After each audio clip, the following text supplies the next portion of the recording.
शादी की रात शौहर मुझे बहाना करके साथ सो गया, लेकिन हम बिस्तरी नहीं की। अब रोजाना शौहर ऐसे ही करता, मुझे बहाना करके खुद सो जाता। एक दिन मुझसे रहा ना गया तो मैंने सोते हुए शौहर के कपड़े उतार दिए, लेकिन फिर जो मैंने देखा मेरे रोंगटे खड़े हो गए। अस्तगफिरुल्लाह। मेरी बहन ने बस झटपट मेरा रिश्ता तय करवाया था और मुझे रुखसत करके घर से निकाल दिया था, क्योंकि इसके शौहर की गंदी नजर मुझ पर पड़ गई थी और वो अपने घर को बचाने के लिए मुझसे जान छुड़ाना चाहती थी। इसलिए इसने बस आंखें बंद करके मेरी रुखसती की और साफ लफ्जों में कह दिया कि अब पलटकर कभी इस दहलीज पर ना आना। इसने मुझसे वादा लिया था कि अब मैं कभी इसकी जिंदगी में दोबारा कदम नहीं रखूंगी। मेरी खूबसूरती इसके लिए जिंदगी का सबसे बड़ा रोग बन गई थी और मैं आंखों में आंसू लिए अपने शौहर के घर पहुंच गई थी। मेरा हर रिश्ता खत्म हो चुका था, अब बस एक ही रिश्ता बाकी था जो मेरे शौहर के साथ कुछ देर पहले ही कायम हुआ था। हम जैसी यतीम लड़कियों के साथ शायद जमाना ऐसा ही सलूक करता है। माँ बाप के मरने के बाद जिस बड़ी बहन ने मुझे खुद अपने घर में जगह दी थी, अपने शौहर की वजह से इसने खुद ही मुझे अपनी जिंदगी से बाहर निकाल दिया, क्योंकि अब इसके लिए इसका घर गृहस्थी ज्यादा अहम हो चुका था। अपने आंसू पर जब्त का पहरा बिठाए मैं ससुराल पहुंची तो ये देखकर हैरान रह गई कि ये कालीशान सा महल था। हर तरह की आसाइश यहाँ मौजूद थी। मुझे रुखसत करवा कर लाने वाली मेरी सास ने बड़ी मोहब्बत से मुझे कमरे में बिठाया था और ये कहकर चली गई थी कि अब तुम्हें सारी जिंदगी मेरे बेटे के साथ ही गुजारती है, कभी इसकी कोई शिकायत मेरे पास न लाना, बल्कि अपने मामलात इस कमरे में ही हल करना। इनके लहजे में अजीब परअसरारियत सी थी, जैसे कुछ समझाना चाहती हूँ। और फिर इनके जाने के बाद मैं खामोशी से कमरे का जायजा लेने लगी। मैं इतनी खुशकिस्मत तो नहीं थी कि एक छोटे से घर से उठकर इस बड़े से महल में आ जाती। आखिर क्यों मुझ जैसी यतीम लड़की को इस घर की बहू बनाकर लाया गया था? ये सवाल बार बार मेरे दिल में जन्म ले रहा था। कुछ ही देर गुजरी कि मेरा शौहर कमरे में आ गया और इस पर नजर पड़ते ही मैं बिल्कुल हैरान रह गई। ये हमारी पहली मुलाकात थी। पहली दफा मैं अपने शौहर को देख रही थी। मुझे तो लगा था कि मेरी बहन ने बस आंखें बंद करके मुझे अपनी जिंदगी से निकाला है, तो मेरी शादी किसी ऐरे गैरे किसी बड़ी उम्र के मर्द से ही की होगी। वैसे भी हम जैसी गरीब यतीम लड़कियों के लिए अच्छे रिश्ते कहाँ मिलते हैं।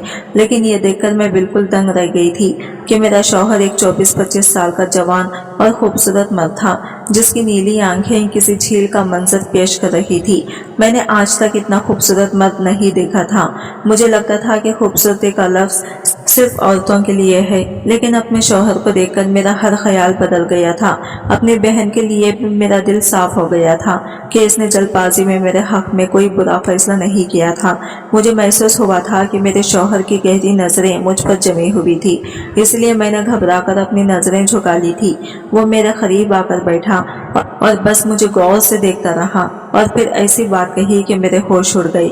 मैं फटी फटी आंखों से इसकी तरफ देखने लगी और फिर जब मुझे इसकी नजरों की तपिश का एहसास हुआ तो मेरे सारे वजूद से पसीने छूट गए। मैंने अपनी मिठाइयाँ बेच ली थी और दोबारा इसकी तरफ ना देखा था। इसकी आवाज फिर मेरे कानों में गूंजी थी और अब की बार इसके लहजे में सख्ती थी। मेरी आंखों से टप टप आंसू बरसने लगे थे और मैं शर्म से चूर चूर हो रही थी। समझ नहीं आ रहा था कि क्या करूं, नजर उठाकर इसे देखूं या फिर कोई सवाल पूछूं। इतने में इसने बुरी तरह मेरा घूंघट खींचकर दूर फेंका था और फिर चीख कर कहा था, तुम्हें सुनाई नहीं देता मैं क्या कह रहा हूँ? अपने पूरे कपड़े उतार दो। इसकी तेज आवाज पर मैं इस तरह रोई थी कि मेरी सुसुकियां गूंजने लगी थी। इसके लिए मुझे खौफजदा कर दिया था। मेरे रोने की आवाज पर जोर जोर से चीखना और कहने लगा कि अपनी आवाज बंद रखो और जो मैं कह रहा हूँ बस वो करो। मैंने घबराकर इसकी तरफ देखा तो इसकी नीली आंखों में वहशत उतर आई थी। वो अजीब से अंदाज में मेरी तरफ देख रहा था। मुझे लगा कि अगर मैं इसकी बात नहीं मानूंगी तो वो किसी भी हद से गुजर जाएगा। मैंने डरते डरते अपने शर्ट के बटन खोलने शुरू किए तो वो बड़ी मजे से सिगरेट अपने होठों में लगाकर मुझ पर नजरें जमाए बैठ गया। मैं शादी को लेकर बहुत ज्यादा ख्वाहिशात तो नहीं रखती थी और ना ही कुछ ख्वाब लेकर इस घर में आई थी, लेकिन मेरा शौहर मेरे साथ ऐसा सुलूक करेगा मुझे इसकी तौखा भी नहीं थी। धीरे धीरे लरजते कांपते मैंने अपने वजूद से अपने कपड़े जुदा कर दिए थे और बस सर झुकाए शर्मिंदगी से आंसू बहा रही थी। वैसे तो हमारा जायज रिश्ता था और अपने शौहर के सामने इस तरह पेश होना कोई गलत बात नहीं थी, लेकिन जो कुछ मेरे शौहर ने किया था वो अंदाज़े गलत था। मुझे अपने आप से शर्मिंदगी महसूस हो रही थी। मैं बिल्कुल बेवकूफ़ थी जिसे मेरे शौहर ने इस तरह से बेआबरू किया था। जैसे ही मैंने अपने कपड़े उतारे वो उठकर मेरे करीब चला आया। मैं डर के अपने आप में सिमट गई कि अब ना जाने क्या करेगा, लेकिन इसने मेरा नकिया बिस्तर पर सेट किया और कहने लगा चलो लेट जाओ, रात बहुत हो रही है। और फिर इसने मुझे ऐसे ही भराना हालत में बिस्तर पर लिटा दिया और खुद भी बिस्तर पर लेट गया। मैं पूरी तरह कपकपा रही थी कि ना जाने वो सारी रात मुझ पर कैसे कैसे सितम ढाएगा। लेकिन कुछ देर बाद मुझ पर हैरतों का पहाड़ टूट पड़ा, क्योंकि मेरा शौहर सो चुका था। इसके खर्राटों की आवाज़ पूरे कमरे में गूंजने लगी थी और मैं वराना हालत में ही अपने जगह पर लेटी रह गई थी। शौहर के सो जाने के बावजूद भी मैं इतनी ही खौफजदा थी कि अपनी जगह से उठकर दोबारा अपना लिबास भी ना पहन सकी थी। मेरी आंखों में गुजरी रातों का मंजर चल रहा था। काश कि मेरा बहन भी मेरे साथ ऐसा सलूक ना करता तो मेरी बहन यूं मुझे अपने घर से बाहर ना निकालती। मेरे अब्बा के इंतकाल को 6 महीने हुए थे। इनके जाने के बाद मैं बिल्कुल बेआसरा हो गई थी, क्योंकि हमारी अम्मा का बहुत पहले ही इंतकाल हो गया था। ऐसे में मेरी बड़ी बहन ने मेरे सर पर हाथ रखा और मुझे अपने ससुराल ले गई, जहां वो इसका शौहर और 2 बच्चे रहते थे। मुझे तसल्ली थी कि मेरे साथ मेरी बड़ी बहन है, लेकिन फिर मेरे बहनोई की नजरों ने सब कुछ तबाह व बर्बाद कर दिया। बहाने बहाने से वो मेरे करीब करीब रहने लगे। कभी मुझे छूने की कोशिश करते तो कभी अजीब व गरीब से बातें करते। शर्मो हया से आरी होकर वो अपनी नजरें मेरे वजूद पर जमा कर बैठ जाते। 1-2 दफा तो उन्होंने मेरा दुपट्टा पकड़कर खींच दिया था और फिर इसे मजाक का नाम दिया था, लेकिन मेरा दिल कहता था कि यह मजाक नहीं है। एक लड़की अपने ऊपर उठने वाली निगाह को बहुत अच्छी तरह पहचानती है और मुझे यही लगता था कि मेरी बहनों की नज़रें ठीक नहीं है, लेकिन मैं इनके रहमो करम पर जी रही थी, इसलिए बिल्कुल खामोश थी। फिर एक दिन मैं नहाकर निकली तो मेरे पास दुपट्टा नहीं था।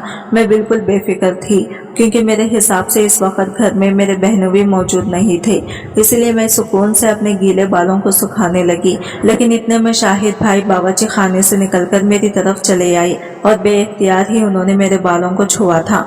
मैं घबराकर पीछे हटी थी और वो मुस्कुरा उठे थे। मेरा चेहरा खौफ से जर्द पड़ा था और इतने में मेरी बहन वहां आ गई थी। अपने शौहर की मौजूदगी और मेरे चेहरे की तासरात देखकर ये बात मेरी बहन ने भी महसूस कर ली थी कि शायद भाई का रवैया कुछ नामुनासिब है। फिर एक रात तो हद हो गई। मेरी बहन बच्चों को सुलाने के लिए अपने कमरे में चली गई तो मेरे बहनों भी बगैर इजाज़त मेरे कमरे में चले आई। मैंने इन्हें देखा तो पूछा, शाहिद भाई किसी चीज़ की ज़रूरत है क्या? वो सीधे बिस्तर तक आ गए और कहने लगे, हाँ मुझे एक जवान और हसीन बीवी की ज़रूरत है। बच्चे पैदा करके तो मेरी बीवी बेडौल हो गई है। इनकी बात सुनकर मैं शर्म से पानी पानी हो गई, लेकिन इनकी आंखों में बेहयाई भरी हुई थी। वो हवसज़दा नज़रों से मुझे देखते हुए मेरे बिस्तर पर आए तो मैं घबरा कर खड़ी हो गई। शाहिद भाई ने मेरी हाथ पकड़ा और मुझे अपने करीब खींच लिया। मैं इनके पास ही बिस्तर पर गिरी थी। मेरे हलक से चीख निकली तो मेरे मुंह पर हाथ रखकर वो कहने लगे, माहनूर तुम्हारे करीब रहकर मुझे एहसास हुआ है कि मैं कितना घाटे का सौदा किया है। मुझे तुम्हारी बड़ी बहन से नहीं बल्कि तुमसे शादी करनी चाहिए थी। इससे पहले कि मैं अपने बहनोई की किसी बात का जवाब देती, मेरी बहन पीछे से चली आई और इसने मुझे शाहिद भाई के साथ बिस्तर पर देख लिया। बस फिर क्या था, इस रात घर में खूब हंगामा हुआ। मैंने अपनी बहन को बताना चाहा कि मेरी कोई गलती नहीं है, लेकिन वो कुछ भी सुनने को तैयार नहीं थी। और फिर अगले ही दिन मेरी बहन ने यह तय कर लिया कि मैं मजीद इसके साथ नहीं रह सकती। वो तो चाहती थी कि मैं किसी यतीम खाने चली जाऊं, लेकिन मैंने इसके आगे हाथ पांव जोड़ दिए कि मैं किसी यतीम खाने नहीं जा सकती। मुझे इस बात पर गुस्सा था कि गलती शायद शाहिद भाई की थी, लेकिन सजा मुझे मिल रही थी। मेरी बहन अपने शौहर को कुछ कहने के बजाय मेरे साथ जुल्म करने पर उतर आई थी। मैंने अपनी बहन से इल्तिजा की कि मैं किसी यतीम खाने या दारुल अमान में नहीं जाना चाहती। इसलिए फिर इसने मेरी शादी का फैसला किया और जल्दबाजी में रिश्ते वाली के जरिए रिश्ता तय करवाकर सादगी से मुझे रुखसत कर दिया। शाहिद भाई ने बहुत कोशिश की थी कि किसी तरह वो मेरी शादी रुकवा दें। रंगे हाथों पकड़े जाने के बावजूद भी इनकी धटाई में कोई फर्क नहीं आया था, क्योंकि इन्हें पता था कि मेरी बहन इन्हें नहीं छोड़ सकती। हम बहनों के पास कोई ठिकाना, कोई आसरा नहीं था और इसी बात को वो फायदा उठा रहे थे। मेरी बहन को भी मालूम था कि मुझ जैसी जवान और हसीन लड़की को अपने घर रखकर वो अपनी ही गृहस्थी को तबाह कर लेगी। इसीलिए मेरे बारे में सोचने के बजाय उसने अपने घर को बचाने का फैसला किया था और मुझे हारिस के साथ रुखसत कर दिया था। मैंने ये सोचकर शादी की थी कि कम से कम एक छत और शौहर का तहफ़्फ़ुज़ नसीब हो जाएगा, फिर भले ही वो बड़ी उम्र का या गरीब ही क्यों ना हो, मैं गुजारा कर लूँगी। लेकिन जिस तरह का सलूक मेरे शौहर ने मेरे साथ किया था, इसके बाद तो मुझे अपनी ज़िंदगी जहन्नम नजर आ रही थी। सारी रात मैं यूं ही बराना हालत में अपने शौहर के पहलों में लेटी रही थी और फिर सुबह जब वो उठा था तो इसका लहजा बिल्कुल नॉर्मल था। एक नज़र मुझ पर डालकर कहने लगा, जाओ जाकर लिबास पहनो, तैयार हो, मामा नीचे इंतजार कर रही होगी। इसके बदले हुए लहजे को सुनकर मैं फिर हैरान रह गई थी। मैंने जल्दी से कपड़े पहने और तैयार होकर नीचे पहुंची तो वहां मेरी सास डाइनिंग टेबल पर बैठी थी। उन्होंने बस एक सरसरी सी नजर मुझ पर डाली थी और तोहफे के नाम पर कीमती सोने का हार मुझे दिया था। मैं तो इन्हें यह भी ना बता सकी थी कि इनके बेटे ने रात मेरे साथ कैसा सुलूक किया। हारिस भी साथ ही बैठे थे। नाश्ते के बाद मेरी सास कहने लगी कि वो अपने बड़े बेटे के पास ऑस्ट्रेलिया जा रही हैं, क्योंकि अब हारिस की जिम्मेदारी उठाने के लिए मैं आ गई हूँ। इतनी जल्दी में शादी भी उन्होंने इसलिए की थी कि इनका वीज़ा लग गया था। ये सुनकर मैं परेशान हो गई थी कि मैं इस घर में अकेले कैसे रहूंगी, लेकिन मेरी सास है मुझे हारिस के हवाले छोड़ दिया था और खुद इसी शाम चली गई। सारा दिन हारिस ना जाने कहाँ रहे थे। इनका कोई कारोबार था, शायद वो इसी में मसरूफ थे और मैं कमरे में बंद बैठी अपनी किस्मत पर आंसू बहाती रही थी। और फिर जब रात को वो आए तो इनके होठों में सिगरेट दिया हुआ था और नजरें फिर मेरे वजूद पर जमी थी। मुस्कुराकर मुझे देखते हुए कहने लगे, चलो शाबाश, कपड़े उतारो और एक तरफ डाल दो, तुम मुझे कपड़ों में अच्छी नहीं लगती हो। मैंने हारिस से कहा कि आप मेरे शौहर हैं, मुझ पर हक रखते हैं, तो फिर इस तरह का सलूक क्यों कर रहे हैं। मेरी बात सुनते ही हारिस ने गुस्से से मेरी तरफ देखा और फिर तेज लहजे में कहने लगे, मेरे साथ जबान चलाने की जरूरत नहीं है। अगर सीधी तरह कपड़े नहीं उतारोगी तो मैं तुम्हारे कपड़े फाड़ दूंगा। अचानक ही इनके हाथ में मुझे ब्लेड नजर आया था और ये देखकर मेरी जान निकल गई थी। मैंने जल्दी से अपने कपड़े उतारकर एक तरफ रख दिए थे और इन्हें बंद करके खड़ी हो गई थी। जिस तरह कबूतर खतरा देखकर आंखें बेचता है, मेरी इस हरकत पर हारिस कहने लगे कि ऐसा क्यों खड़ी हो, चलो सोने लेटो। और फिर जबरदस्ती उन्होंने मुझे बिस्तर पर लिटा दिया और खुद मेरे साथ ही लेट गए, लेकिन मुझे हाथ तक ना लगाया। समझ नहीं आ रहा था कि वो ये सब कुछ क्यों कर रहे हैं। सारी रात मैं बस आंसू ही बहाते रह गई थी। लग रहा था कि मेरी किस्मत में रोना ही लिखा है। ना शौहर का मिजाज समझ में आया, न शाहिद भाई की हवस पुरस्ती। मेरी सास का अचानक चले जाना भी एक मामा ही था। कौन अपनी नई बहू को इस तरह बेटे के पास छोड़कर जाता है। इस घर में किसी चीज की कोई कमी न थी, लेकिन मेरी जिंदगी में हर चीज अधूरी थी। और फिर ये दूसरी रात भी ऐसे ही गुजर गई थी और फिर आहिस्ता आहिस्ता दिन इसी तरह गुजरने लगे।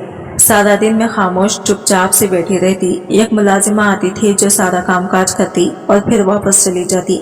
खाना भी वही तैयार करती थी। मेरे पास कोई काम नहीं था। मैं बस जहनी मरीजा के तौर पर एक कोने से लग गई थी। सारा दिन खामोश बैठती और रात बरहाना हालत में गुजार देती। धीरे धीरे मुझे एहसास हो रहा था कि मेरे शौहर में इसके सिवा और कोई बराई नहीं थी। उन्होंने मुझे किसी तरह की कोई तकलीफ नहीं पहुंचाई थी, ना ही कोई अजियत दी थी, ना मुझसे कोई बदकलामी करते थे, न यतीम होने का ताना मारा था, न खाली हाथ रुखसत होकर आने का। बस इनकी एक ही बात हुई कि बढ़ाना हो और लेट जाओ, और यह बात मेरी समझ से बाहर थी। मेरा दिल हर गुजरते दिन के साथ हारिस के लिए नरम होता जा रहा था। मेरा दिल चाहता था कि वो मेरा हाथ पकड़े, मोहब्बत भरी बातें करें। इतने खूबसूरत शौहर से मुंह फेरना मेरे बस में नहीं रहा था। फिर शायद निकाह की भी कोशिश थी कि मेरे दिल में इनके लिए जगह बने रही थी, लेकिन हारिस ने ना कभी मेरा हाथ पकड़ा था, न मोहब्बत के दो बोल बोले थे। मैं धीरे धीरे इनके साथ के लिए तरसने लगी थी। जवान थे, जज्बात और ख्वाहिशात मेरे दिल में भी थे। फिर मेरा महरम मेरे पास होता था तो मैं इसका साथ भी चाहने लगी थी। कुछ ऐसे ही गुजर गया। मैं हारिस की तरफ से पहल का इंतजार करने लगी, क्योंकि इन 2 महीनों में मेरा दिल हारिस से जुड़ गया था, लेकिन हारिस ने कोई पहल ना की। तो मैंने एक रात फैसला किया कि मैं खुद हमारे दरमियान की दूरियां मिटा दूंगी। शायद कि इसी तरह हमारा रिश्ता कुछ बेहतर हो जाए। दरअसल मैं बहुत ज्यादा बेचैन हो गई थी। बस इसीलिए इस रात जैसे ही हारिस गहरी नींद सोए थे, तो मैंने खुद इनके कपड़े उतार दिए। लेकिन फिर मेरे होश ठिकाने आ गए, क्योंकि मेरे शौहर के जिस्म पर तो मैं अभी इन्हें देख ही रही थी कि हारिस की आंख खुल गई थी। और जैसे ही वो उठे और उन्होंने देखा कि इनके वजूद पर कपड़े नहीं हैं, तो वो नफरत से मुझे देखते हुए अपने कपड़े पहनने लगी। मैंने हकलाते हुए हारिस से पूछा, ये सब क्या है? तो वो मुझे धक्का देकर खड़े हो गए। लेकिन इससे पहले कि वो कमरे से बाहर जाते, मैंने फौरन इन्हें पकड़ लिया, इन्हें बाजू से थामा और बिस्तर पर बिठा दिया। इनके कदमों में बैठ गई और इनसे कहा, हारिस, मुझे बताएं ये क्या मामला है? मैं आपकी बीवी हूँ, आपकी साथी हूँ, आपसे मोहब्बत करती हूँ। अगर आप अपनी परेशानी, अपना मसला मुझे बताएंगे तो सब कुछ ठीक हो जाएगा। मेरी मोहब्बत वाली बात पर हारिस ने हैरत से मेरी तरफ देखा था और फिर वो रोने लगे थे। मैं हैरत से इन्हें बच्चों की तरह फूट फूट कर रोता हुआ देख रही थी। फिर हारिस ने यह कैसी बात बताई जिसे सुनकर मेरे कदमों तले से जमीन निकल गई। हारिस कहने लगे कि मेरे बाबा एक बहुत बड़े बिजनेसमैन थे, हमारे पास किसी चीज़ की कोई कमी नहीं थी। मेरे बाबा मुझे अच्छी तालीम दिलवाना चाहते थे, इसलिए अपने साथ अमेरिका ले गए थे। मेरी मामा और बाबा अमेरिका में ही रहते थे और मैं वहीं के एक स्कूल में पढ़ता था। वो बहुत बड़ा स्कूल था जहाँ सब अमीरों के बच्चे आते थे। मैं बहुत ज़्यादा खूबसूरत और हसीन था, इसलिए हर एक की नज़र मुझ पर ठहरती थी। मैं इसी तरह हाई स्कूल में पहुँच गया। फिर एक रोज़ छुट्टी के वक्त मुझे क्लास के कुछ लड़कों ने असाइनमेंट के नाम पर रोक लिया। मैं इनके साथ रुका तो वो मुझे ज़बरदस्ती अपने घर ले गए कि मिलकर असाइनमेंट बनाएंगे। मैं सीधा सादा सा था, इनके आगे मेरी ज़्यादा ना चली। वो अंग्रेज लड़के थे। मैं इनके साथ इनके घर पहुंच गया और वहां जाकर मुझे एहसास हुआ कि वो घर बिल्कुल खाली था, वहां कोई और नहीं था, बस वो 4 लड़के और मैं था। फिर अचानक इन लड़कों ने मुझे कहा कि अपने कपड़े उतारो, और ये सुनकर मैं हैरान रह गया। मैंने कहा कि ये क्या मजाक है, तो इन लोगों ने ज़बरदस्ती मुझे मजबूर किया कि मैं अपने कपड़े उतारूं, और फिर खुद खींच तान के मेरे कपड़े उतार दिए। मुझे बरहाना करके इनके चेहरों पर एक अजीब सी खुशी आई थी। और फिर इन चारों लड़कों ने बारी बारी मुझे अपने ज़्यादती का निशाना बनाया था। मेरी हालत बहुत ज़्यादा ख़राब हो चुकी थी। मेरी ज़हन ने काम करना छोड़ दिया था। मुझे ज़्यादती का निशाना बनाकर और अपनी हवस पूरी करके वो मुझे छोड़कर फरार हो गए थे। शाम तक मैं इसी घर में पड़ा रहता था और फिर मेरे माँ बाप पुलिस की मदद से मुझे ढूंढते हुए वहाँ तक पहुँचे थे। मेरी हालत बहुत बुरी थी। मेरे वालिद ने पुलिस केस करवाया और चारों लड़के गिरफ्तार हो गए, लेकिन इनकी गिरफ्तारी से मेरी जहनी हालत ठीक ना हो सकी। मैं हर रोज जीता था, हर रोज मरता था। मेरी हालत देखकर मेरी माँ इस दुनिया से चल पी और मेरे बाबा मुझे लेकर वापस पाकिस्तान आ गए। मेरी तालीम भी अधूरी रह गई। फिर मेरे खातिर बाबा ने दूसरी शादी की ताकि कोई औरत अगर मुझे संभाल ले, लेकिन मैं सारा वक्त अपने कमरे में बंद रहता। मेरे धीरे वक्त गुजारा तो बाबा ने मुझे कारोबार में शामिल किया। मेरा ध्यान बैठाया। मेरी सौतेली माँ ने भी मेरा बहुत ख्याल किया, जबकि वो पहले से 2 बच्चों की माँ थी और इनके बच्चे ऑस्ट्रेलिया में रहते थे। वो बाबा की दोस्त की बेवा थी जिनसे बाबा ने मेरे खातिर शादी की थी।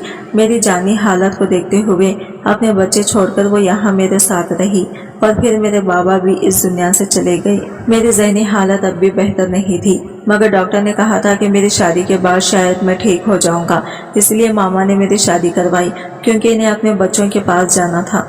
मुझे भी लगा था कि शादी के बाद शायद मैं समझ जाऊंगा, लेकिन जब मैंने इस रात तुम्हें कमरे में देखा और मुझे यह एहसास हुआ कि तुम मेरे आगे बिल्कुल बेबस हो और जो मैं चाहूँगा तुम करोगी, तो मेरे अंदर बदले की आग ने जन्म लिया। मैंने तुम्हारे साथ वही किया जो इन लड़कों ने मेरे साथ किया था। मुझे बेबस पाकर उन्होंने मेरे साथ बहुत ज्यादती की थी। मैं तुम्हारे साथ ज्यादती तो नहीं कर सकता था, अलबत्ता तुम्हारे कपड़े उतारवा कर मुझे अजीब सी तस्कीन मिलती थी, जैसे मैंने अपना बदला ले लिया हो। इसलिए मैं हर रात तुम्हारे साथ यही सुलूक करने लगा। साथ साथ मेरा इलाज भी चल रहा था। मैंने अपने डॉक्टर को भी अपने इस मसले से आगाह किया, तो उन्होंने भी मेरी बहुत मदद की और धीरे धीरे मेरे दिल को नरम करने लगे। मेरे दिल में तुम्हारी मोहब्बत परवान चढ़ने लगी। मैंने तुम्हारे साथ कभी बुरा सलूक नहीं किया, लेकिन खुद को इस जुल्म से भी ना रोक पाया जो मेरे साथ हुआ था। मगर आज तुमने मेरे जिस्म पर मौजूद वो सारे निशान देख लिए जो इन चारों लड़कों की बदौलत मुझे मिली थी। बहुत इलाज के बावजूद भी ये निशान नहीं गए और इसी वजह से मुझे हर दिन वो शाम याद आती है जब मैंने अपना आप लिटाया था। हारिस रोते हुए कहने लगे, मुझे माफ कर दो, मैं जानता हूँ इस सब में तुम्हारा कोई कसूर नहीं, लेकिन मेरे दिलो दिमाग पर वो एक शाम भारी है। मेरा दिल चाहता है कि हर किसी से इस शाम का बदला लूं। हारिस अपने बालों को मुट्ठियों में नोचते रो रहे थे। उनकी बात सुनते ही मैंने इन्हें सीने से लगा लिया था। इनके जिस्म पर मौजूद जख्मों के निशानात ने मेरा दिल चीर दिया था और ये जान कर के हारिस जैसे खूबसूरत लड़के के साथ इतनी बड़ी ज्यादती होती है, मेरा दिल कांप उठा था। आजकल के दौर में लड़के भी महफूज नहीं हैं, ये सोचकर ही मैं घबरा गई थी। मैं तो यतीम खाने जाने के नाम से इसलिए डरती थी क्योंकि मैंने सुना था कि वहाँ लड़कियों के साथ अच्छा सलूक नहीं होता। मुझे तो शायद भाई भी भेड़ याद खाई देता था। मैं ये समझती थी कि मैं यतीम हूँ तो इसीलिए वो मेरे साथ ऐसा सलूक करते हैं, लेकिन हारिस तो अपने मामा और बाबा के होते हुए भी चंद आवारा लड़कों की भेंट चढ़ गया था। हारिस की सच्चाई जानने के बाद मैंने हारिस को आहिस्ता आहिस्ता मोहब्बत और तवज्जो देनी शुरू की। इनका इलाज तो पहले से ही चल रहा था। मैं इनके साथ डॉक्टर के पास जाने लगी और फिर धीरे धीरे हमारे दरमियान के ताल्लुकात बेहतर होने लगे। आज मेरी और हारिस की शादी को साल होने वाला है। इस एक साल में इनके अंदर बहुत बड़ी तब्दीली आई है। इनका रवैया नॉर्मल हो रहा है। मैं दुआ करती हूँ कि किसी लड़के के साथ ऐसी ज्यादती ना हो। बेटियों के हक में तो हर कोई दुआ मांगता है, लेकिन हमें बेटों के अच्छे नसीब की भी दुआ मांगनी चाहिए, वरना हारिस जैसे अमीर और खूबसूरत लड़के भी मिट्टी में दिल जाते हैं। आज की वीडियो कहानी आपको कैसी लगी कमेंट करके जरूर बताएगा और वीडियो अच्छी लगी है तो लाइक शेयर जरूर कीजिएगा। हमारे चैनल को सब्सक्राइब करें फ्रेंड्स। मिलते हैं अगले वीडियो के साथ, तब तक के लिए बाय बाय, टेक केयर, अल्लाह हाफिज।